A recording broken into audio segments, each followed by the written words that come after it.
Hi hello नमस्कार, मी चिन्मय उगीरकर पुन्हा एकदा तुमच्यासाठी घेऊन आलोय 104.2 माय FM आणि कोर्टयार्ड बाय मेरियट नाशिक आयोजित जिद की कहाणी हा तुमचा आवडता कार्यक्रम. नमस्कार, हाय हॅलो, मी चिन्मय आणि तुमचं मनापासून स्वागत करतो जिद की कहाणीमध्ये. आणि आज आपल्या बरोबर आहे एक असे डॉक्टर की ज्यांचा प्रवास हा खूप रूटेड असा आहे. अनेक मोठ्या प्लॅटफॉर्मवर जाऊन सुद्धा आपल्या मातीशी नाळ जोडून ठेवणारा आहे. खूप सक्सेस बघून सुद्धा अजूनही आनंद आपल्या संस्कारांमध्ये शोधणारा असा हा प्रवास आहे, ज्याने नाशिकचं नाव आंतरराष्ट्रीय स्तरावर नेलेलं आहे आणि नाशिकमधून ब्रांचेस सुरू करून पुणे मुंबई गाठत जगाच्या पातळीवरती एक धडाडीचं नाव कमावलेलं आहे. असे नाशिकची शान असणारे डॉक्टर नरहरी मळगावकर सर, ज्यांचं प्रोजेनेसिस फर्टिलिटी सेंटर हे अत्यंत फेमस आहे, नाशिकची शान आहे. आणि सर इथे येणं हे खरोखर या मंचाचा खूप मोठा रिस्पेक्ट आहे सर. आणि आमचं भाग्य आहे की तुम्ही इथे आलेलं आहात सर. तुमचं मनापासून खूप खूप स्वागत सर. प्रोग्रामच जिद की कहाणी आहे आणि एवढी मोठी अचिव्हमेंट जिद्दीशिवाय होऊ शकत नाही सर.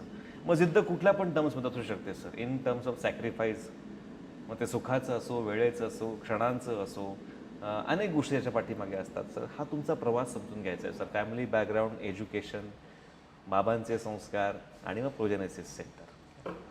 सो नक्की मला फार छान वाटेल ह्या गोष्टी शेअर करण्यासाठी. सो प्रवास सुरू केला तर जसं आपण बघितलं तर basically we are from a low middle class फॅमिलीमधून ग्रोनअप झालेलो. माझे वडील जे होते हे प्रोफेसर होते, ते पण एका फार्मर बॅकग्राऊंडमधून वर आले होते and he is a gold medalist at that time. अँड त्याच्यानंतर मग ते प्रिन्सिपल झाले आणि प्रिन्सिपल होऊन मग ते रिटायर झाले. सो तशा एक एज्युकेशन बॅकग्राऊंड फॅमिलीमधून आल्यानंतर आम्हाला प्रिन्सिपल वातावरणात आम्ही वाढलेलो. सो वडिलांचे प्रिन्सिपल्स फार वेगळे आणि छान होते. सो त्याच्यामध्ये त्यांचं होतं काहीतरी आपल्याला करायचं आहे सोसायटीसाठी. आणि त्यांना जेव्हा आम्ही बघायचो का त्यांनी शेतकरी संघटनेत फार मोठं काम केलं होतं शरद जोशींबरोबर. क्या बात आहे. सो त्यांचं एक म्हणणं होतं बाबा शेतकऱ्यांसाठी मी काहीतरी केलं गेलं पाहिजे, मी त्यांचा ऋणी आहे. वा. सो एवढं सगळं हे असताना त्यांनी शेतकरी संघटनेत निस्वार्थपणे काम केलं, जे करून शेतकऱ्यांना वेगवेगळ्या ठिकाणी भाव मिळावा, त्यांना त्यांच्या मोलाचं हे मिळावं. सो तशा बॅकग्राऊंडमधून आमची हे झालं, जडणघडण झाली. सो फॅमिलीमध्ये आम्ही 3 भावंड, आई वडील. मग तिथून तो आमचा प्रवास सुरू झाला. तो स्टार्टिंगला आम्ही मग त्याच्यानंतर नाशिकला शिफ्ट झालो. त्याच्यानंतर जेव्हा नाशिकला शिफ्ट झालो मी 11वीला होतो. सो मला 11वी आणि 12वीला मला फक्त 2 किलोमीटरचा रस्ता माहीत होता. बरं. सो त्याच्या व्यतिरिक्त मला नाशिक काय हे मला माहीत नव्हतं. सो पप्पांनी मला एक सायकल दिली होती, त्याच्यावर तू प्रवास करायचा आणि तुझं फक्त विश्व एवढंच आहे, घरून कॉलेज, कॉलेजहून घर. सो त्याच्यानंतर MBBSला नंबर लागला. MBBS झाल्यानंतर देन MDला DNB मी केलं त्याच्यामध्ये. सो जेव्हा मी मुंबईला गेलो एज्युकेशनसाठी तेव्हा पण वडिलांचं एक फार महत्त्वाचं मला ते सांगायचे का जे काही करतो तू, आता तू अशा फील्डमध्ये आहे का जिथे पेशंटला पहिली प्रायोरिटी दिली गेली पाहिजे. तर स्वतः याच्यातला पेशंट हे फार महत्त्वाचे असले पाहिजे. कारण हे एक तुमच्या पिढीला दिलेलं पुण्याचं काम आहे. हे त्यांचे फार महत्त्वाचे असे शब्द हे होते, ते कायम सांगायचे तुम्ही पेशंटसाठी काम करा, स्वतःसाठी नको करायला. सो तिथे पण आम्ही भरपूर हे केलं. पण ते जनरल हॉस्पिटल असल्यामुळे तिथे कसं होतं, बऱ्याच वेळा जनरल ट्रीटमेंट व्हायची पण तिथे ॲडव्हान्स ट्रीटमेंट काही अवेलेबल नव्हती. सो त्याच्यामधून मी काही इन्फर्टिलिटीचे पेशंट बघायचो. त्याच्यामधून मला वाटलं बा ह्या पेशंटसाठी ॲट प्रेझेंट असा कोणताही चांगला प्लॅटफॉर्म नाही आहे करेक्ट, जिथे आपण त्यांना बेटर ट्रीटमेंट देऊ शकतो, बेटर गोष्टी देऊ शकतो. सो हे मी वडिलांशी पण डिस्कस केलं. त्याच्यानंतर वडिलांनी सांगितलं तुझा इंटरेस्ट आहे तर तू नक्की त्याच्यामध्ये पण तू हे कर. सो मग तिथून माझा इंटरेस्ट त्याच्यामध्ये डेव्हलप झाला. त्याच्यानंतर मी उच्च शिक्षणासाठी सिंगापूरला पण गेलो. मी क्या बात. तिथे डॉक्टर PC वॉंग त्यांच्याबरोबर मी काम केलं आणि बऱ्याच नवीन नवीन गोष्टी इन्फर्टिलिटीमधल्या मी आत्मसात केल्या. सो वडिलांनी याच्यामध्ये वडिलांचा फार मोठा सहभाग आपण म्हणू शकतो. कारण त्यांचं एक होतं बा जोपर्यंत तुला वाटत नाही माझं नॉलेज कंप्लीट आहे तोपर्यंत तू परत यायचं नाही. कारण डॉक्टर असा पाहिजे का त्याचं नॉलेज इनकम्प्लीट असेल दॅट मीन्स तो पेशंटच्या जीवाशी खेळतो आहे. सो जेव्हा तुला वाटेल now I am complete, so I can do सगळ्या गोष्टी मी एका चांगल्या लेवलला पेशंटसाठी करू शकतो, तेव्हा तू इथे यायचं. अँड 2013ला मी परत इंडियात आलो आणि प्रोजेनेसिस फर्टिलिटी सेंटर हे एक world class I V F centre आपण नाशिकमध्ये सुरू केलं. सो वडिलांच्या गायडन्सखाली वगैरे त्यांच्या प्रिन्सिपल्ससाठी. सो त्यांचं मेन होतं बा ज्या लोकांना अपत्य होत नाही अशांपर्यंत आपण पोचणं फार महत्त्वाचं आहे, अशा लोकांना आपण मदत करणं फार महत्त्वाचं आहे, त्यांना एज्युकेट करणं फार महत्त्वाचं आहे. तर 2013च्या याच्यामध्ये बघितलं तर आय व्ही एफबद्दल गैरसमज पण फार मोठ्या प्रमाणात होते. सो ते गैरसमज अवॉइड करण्यासाठी आम्ही वेगवेगळे सेमिनार्स घ्यायचो.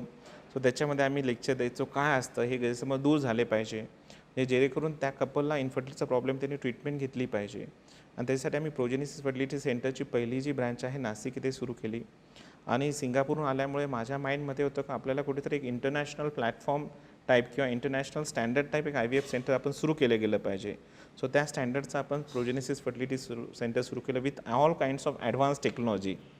सो त्या टेक्नॉलॉजी घेऊन जिथे करून त्याचा बेनिफिट आपल्या लोकांना मिळायला पाहिजे, आपल्या पेशंटला त्याचा बेनिफिट मिळून त्याच्यामध्ये चांगला रिझल्ट मिळायला पाहिजे.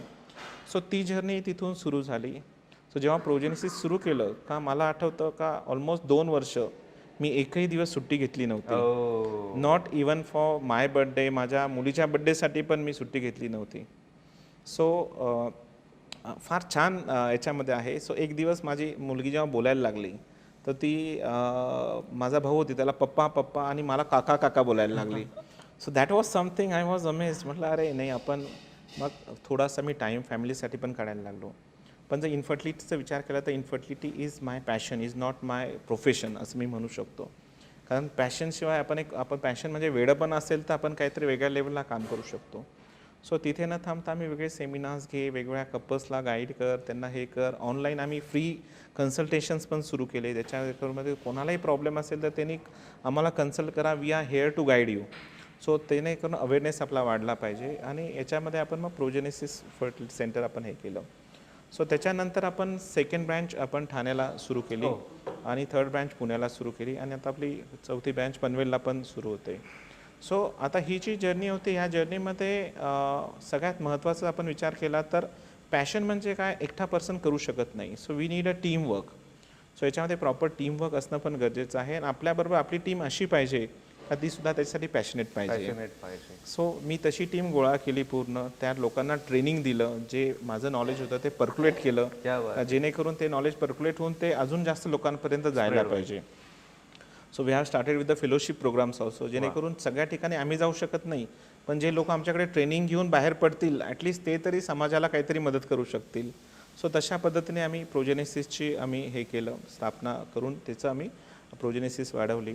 सो त्याच्यामध्ये आता जर रिझल्ट बघितला तर क्युम्युलेटिव्ह प्रेग्नेन्सी रेट आमचा लास्ट इयरचा आहे 99.74%. माय गॉड. सो ह्या लेवलला पण आम्ही ते प्रेग्नेन्सी रेट घेऊन गेलो. रिझल्ट बघितलं तर आता इंटरनॅशनल स्टँडर्डपेक्षा बेटर रिझल्ट आम्ही प्रोजेनेसिसमध्ये देतोय. ॲडव्हान्स टेक्नॉलॉजी बघितलं तर we are having the each and every kind of advance technology which is available in the world.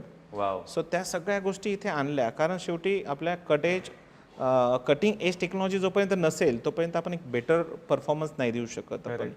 So त्या सगळ्या गोष्टी आणल्या, चांगले train doctors, train staff, paramedical staff आणि ह्या सगळ्या गोष्टीमध्ये एक आपण ज्याला म्हणतो एक इमोशनल टच.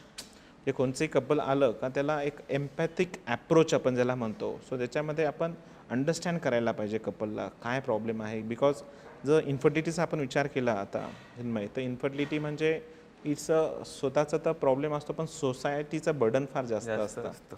सो त्या बर्डनमधून ते प्रवास करत असतात. त्याच्यामध्ये त्यांना एकदम प्रोफेशनल नको, त्यांना इमोशनल टच फार महत्त्वाचा असतो आणि तो इमोशनल टच हा डॉक्टर देऊ शकतो किंवा पूर्ण जी टीम आहे ती देऊ शकते.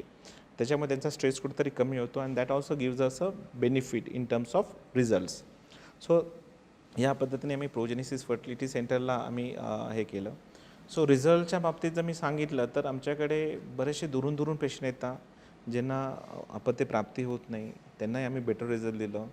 एक एक्झाम्पल द्यायचं म्हटलं तर आपल्याकडे एक कपल ज्याला रिझल्ट मिळाला आहे. So they are from Ethiopia.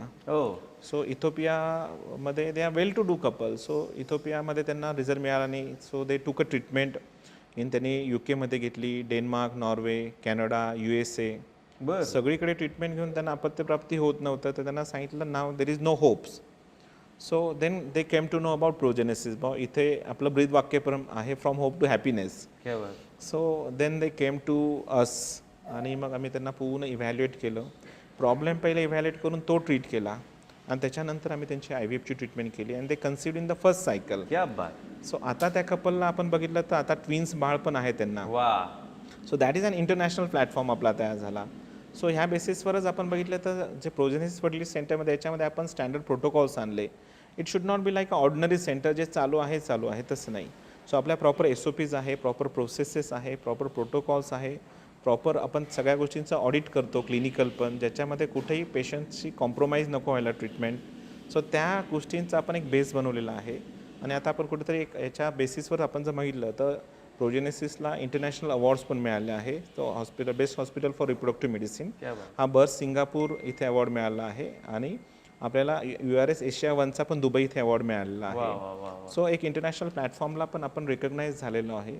So नाव आता ही जी आहे, सो याच्यामध्ये फार दुःखाची गोष्ट आहे का माझे वडील सध्या नाही आहे आपल्याबरोबर, पण त्यांनी जे शिकवण दिलेली आहे, त्यांनी जे संस्कार दिलेले आहे, ते संस्कार किंवा त्यांचे जे ध्येय होते ते त्या लेवलला कसे घेऊन जायचे, ही एक मोठी रिस्पॉन्सिबिलिटी ते आम्हाला देऊन गेलेले आहेत.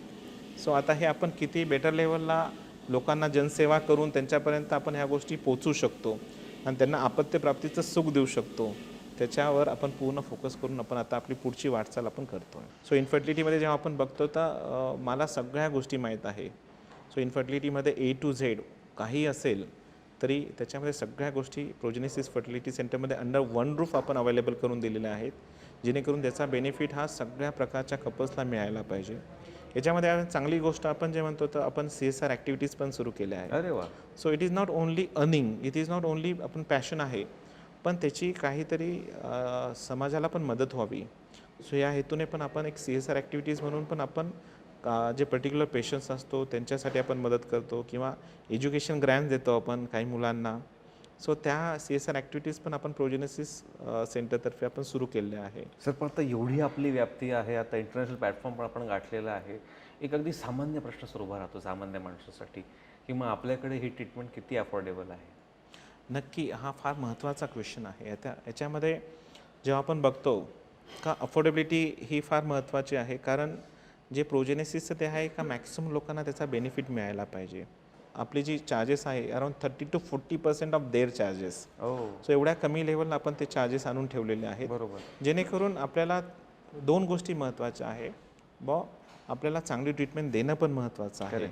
सो ती देण्यासाठी आपल्याला ती मिनिमम कॉस्ट आपल्याला ठेवणं फार गरजेचं आहे, आणि त्याच्यातून आपल्याला रिझल्ट पण द्यायचा आहे. सो त्या हिशोबाने बघितलं तर ऑलमोस्ट त्यांच्या कंपॅरिझनने 30 to 40% चार्जेस आपण अप्लाय करून ते आपण हे करतो आहे. आणि त्याच्यामध्ये पण काही कपल्सला जर प्रॉब्लेम असेल, हे असेल, तर त्यांना आपण जे CSR ॲक्टिव्हिटीज आहे त्याच्यामधून पण आपण त्यांना फंड्स प्रोव्हाइड करतो, किंवा त्यांना पण आपण त्याच्यातून मदत करतो. कमी शब्दामध्ये योग्य गोष्टी बरोबर मांडल्या गेलेल्या आहेत सर, आणि त्याही नक्कीच पर्क्युलेट होतील पुढच्या पिढीमध्ये, याची आम्हाला पूर्णपणे खात्री आहे. Sir, thank you so much. MyFM RJच्या सोशल मीडिया पेजवर पाहायला विसरू नका जिद की कहानी.